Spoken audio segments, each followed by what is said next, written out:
Good afternoon.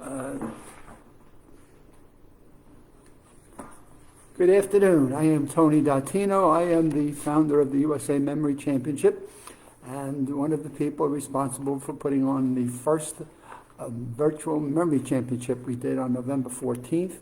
We'll begin to start breaking that 4.5 hours down into various clips that I think have information and education lessons that I think anybody and everybody should at least want to take 10 or 15 minutes and listen to. We had some of the best speakers in the country give up parts of their Saturday to be an integral part of the event, as well as the mental athletes that competed to it. And one of the things that, as I was reading over then this past week, was an article that came out in Science Focus magazine. It talks about mental toughness, and inside of it has this really terrific article on the stress test.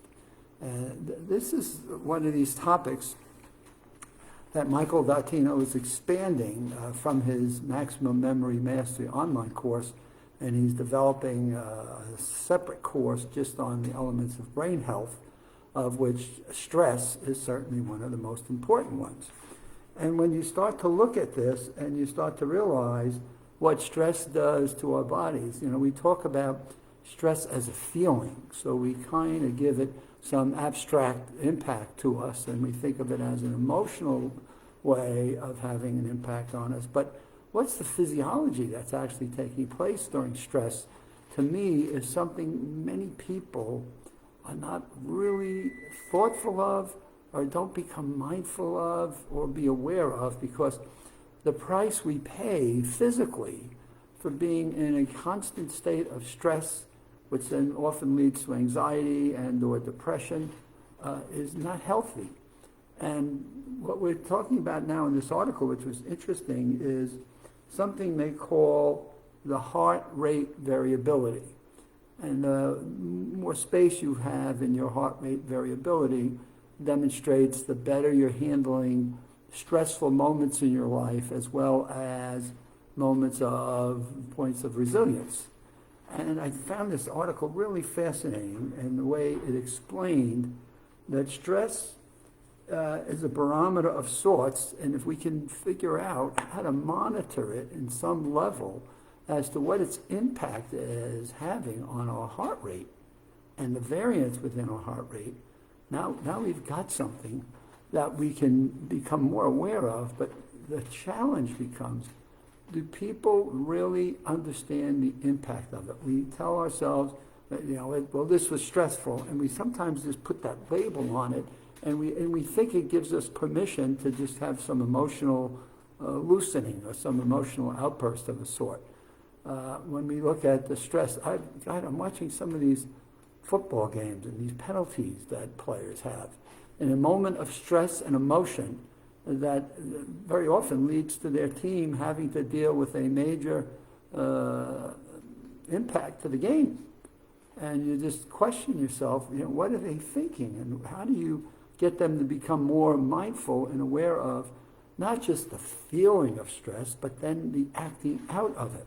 So I found this article to be really interesting, and this notion of heart rate variability.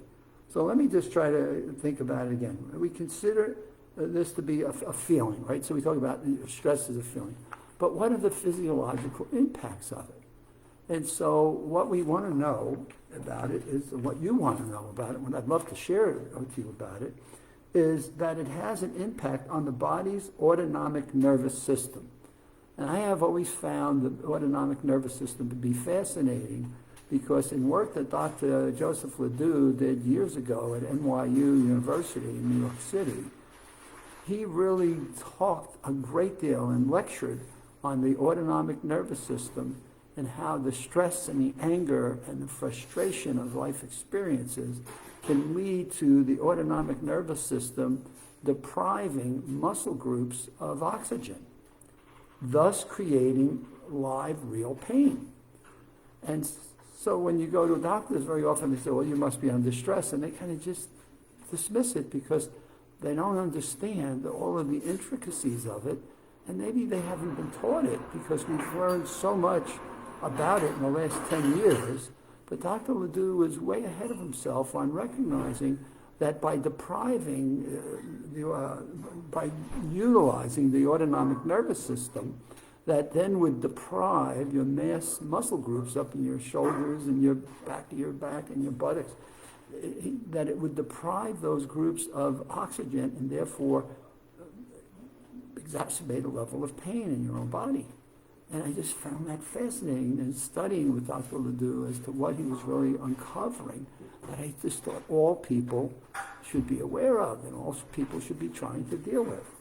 So what happens here is the autonomic nervous system regulates bodily functions. So now autonomic nervous, it's automatic. What does it regulate? Your breathing, your heart rate, your blood pressure, and your digestion. So now you may not even be aware that you're doing this, so this heart rate variability becomes an important factor to just be able to be aware that this is what's really being measured and tracked and figured out, and how it's impacting the autonomic nervous system, which we just said impacts your heart rate, your breathing, your blood pressure, and digestion.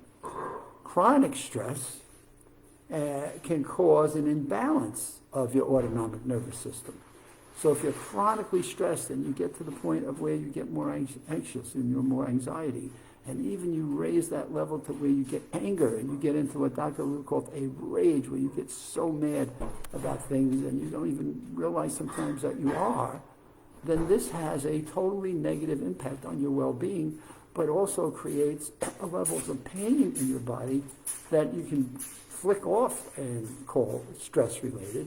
But that's really not the gut of it. It's really, what are you allowing your emotions to do? Because in the word stress, we tend to use it 9 out of 10 times in a negative way, to depict something that's creating an anxiety, something creating an anger or frustration. But stress in its proper way, as we stress muscles when we do exercising, we want to stress muscles to build better muscles. So stress in a positive way has a building function to it. So we get from stress to, my next talk will be on resilience. So I want to break this up in a segment and really hit the stress piece tonight. But then how do we become more resilient? How do we bounce off these elements of emotional anxiousness and stressful experiences and bounce off of those? Because in the autonomic nervous system, it leads us to spending too much time. So now you're in the autonomic nervous system, and I am sure all of you have heard the notion of fight or flight. Fight or fight.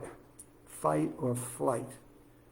And when we put ourselves into a fight or flight mode, what we hear and what we do is we're flooding our bodies with a level of cortisol, which if left unchecked, what they've discovered is too much cortisol in your body keeps you tense and your blood going and your pupils dilating and creating all kinds of interesting physiology responses to it.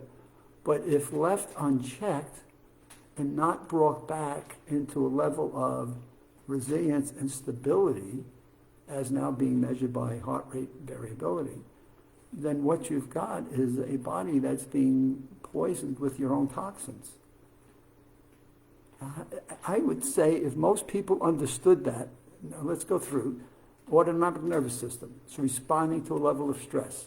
That's an emotional response you've got that now changes the cortisol that you've got flooded through your body, changes your breathing, your blood pressure, your digestion. And we wonder why when a doctor says, well, it must be stress related. Well,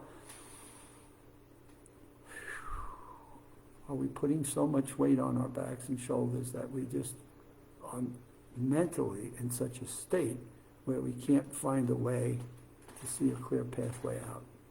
And how are we responding to these moments and building a level of resilience becomes how we get through them in a healthy way and then use the creativity of our own mindset to really build new pathways, new ideas, new action steps that we take. Our stress response in fight or flight can be life-saving in an emergency.